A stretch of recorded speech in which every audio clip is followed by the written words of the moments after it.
Hello fans, collectors, investors, welcome back to Iconic Baseball. Iconic Al here, and we are back into the countdown today at number 35. Now this is an episode that is a little bit more complex. This is a player where questions and criticisms will always be raised due to PED use. Thus, his numbers must be interpreted properly. All that being said, this is one of the game's elite competitors and truly exceptional pitchers. I'm talking, of course, about the Rocket, the great Roger Clemens. Take me out to the ball game. Take me out with the crowd. Buy me some peanuts and cracker jack. I don't care if I never get back. Let me root for the home team. If they don't win, it's a shame. For it's 1, 2, 3 strikes, you're out at the old ball game.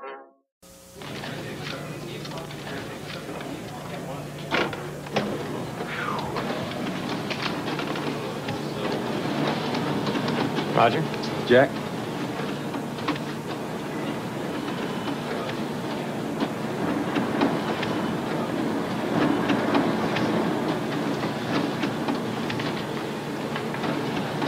I'm gonna be a while.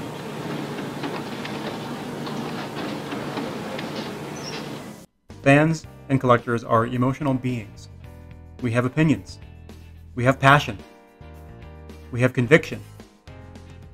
With players like Roger Clemens, we tend to be binary, in that the tendency is either to cancel a player, to turn your back on them, pretend like they never existed, and to invalidate an entire body of work, whether or not that's fair, or to be sort of a staunch contrarian, lift that player up, fully believe all the stats, and claim them as the GOAT.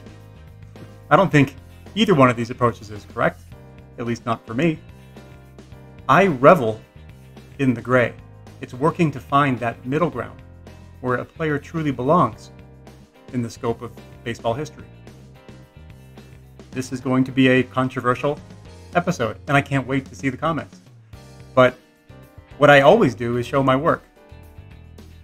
We all have opinions, we're all entitled to opinions, but what I'm trying to do is back my opinions up with some numbers, some metrics. This is why I think the way that I do, and collect the way that I do. I found a great article published in 2021 by ESPN that uses advanced modeling to project the kinds of careers that Bonds and Clemens would have had they had normal second halves of their career.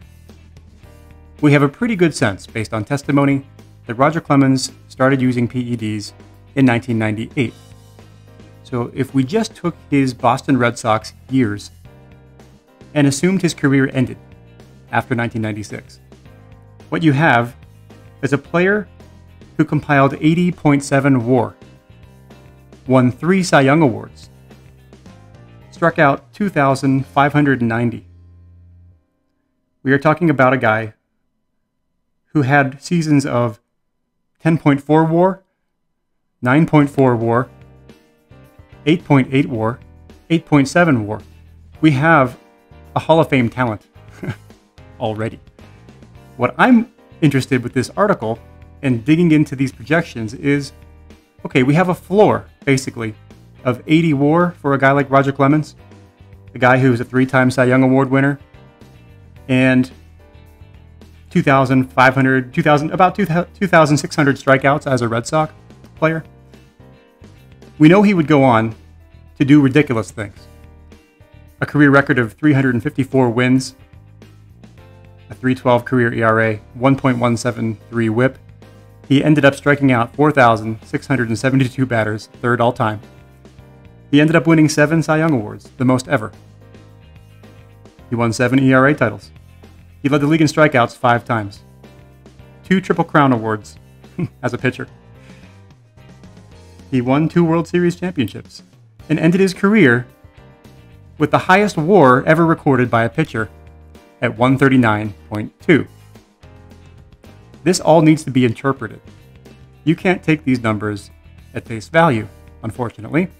So that's what I want to attempt to do here.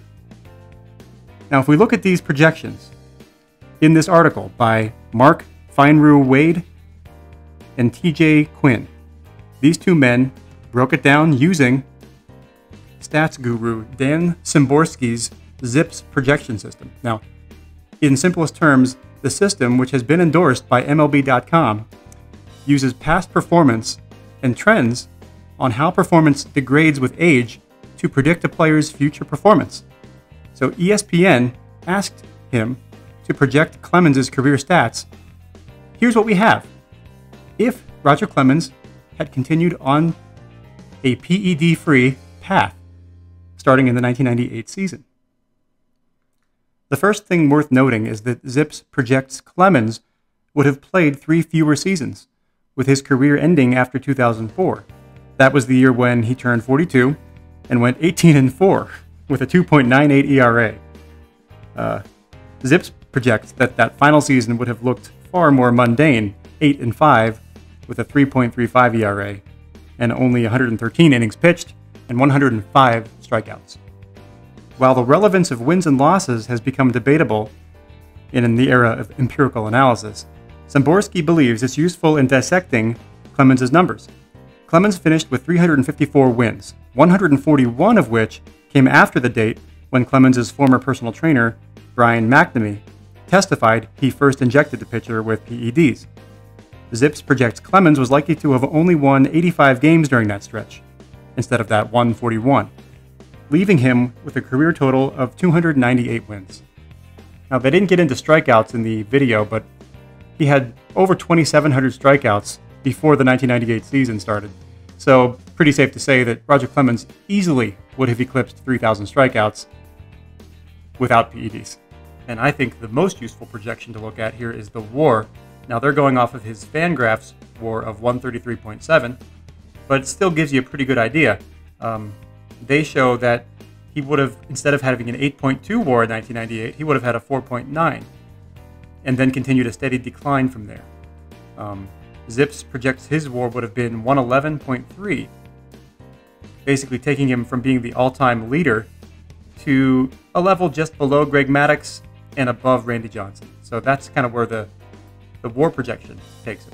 But basically, in the end here, what we're seeing is a picture of a player who wins right around 300 games, still has a low 3s ERA, strikes out well in excess of 3,000 batters, wins 3 to 4 Cy Young Awards, and is still an upper-tier Hall of Famer, and deserving of number 35 on my list where I placed him.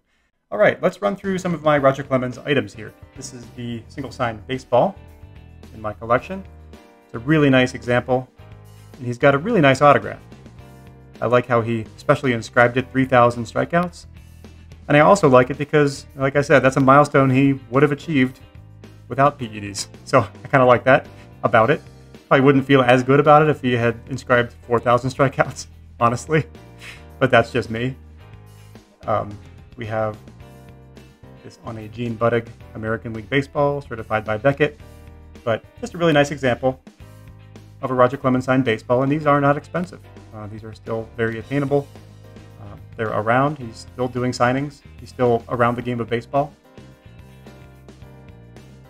Next is this 95 Upper Deck autograph. A really nice portrait of Roger Clemens. This is a really great set. Has the Upper Deck hologram on the back. And as you notice, all 3 of the Roger Clemens cards I have are from his Red Sox days because I just feel better. My preference as a collector is to own items depicting the player pre-steroids, if that's applicable. So, a nice autograph from 95 Upper Deck. Here is his sort of flagship Topps rookie card from 1985 Topps, sort of the very beginning of that high pop wax era. So a ton of these printed. This is a card I've had in my collection for decades, and one that I originally submitted to PSA in the early years. You can see that's an early PSA slab. I think I was in high school when I submitted this to PSA, ended up getting a 9.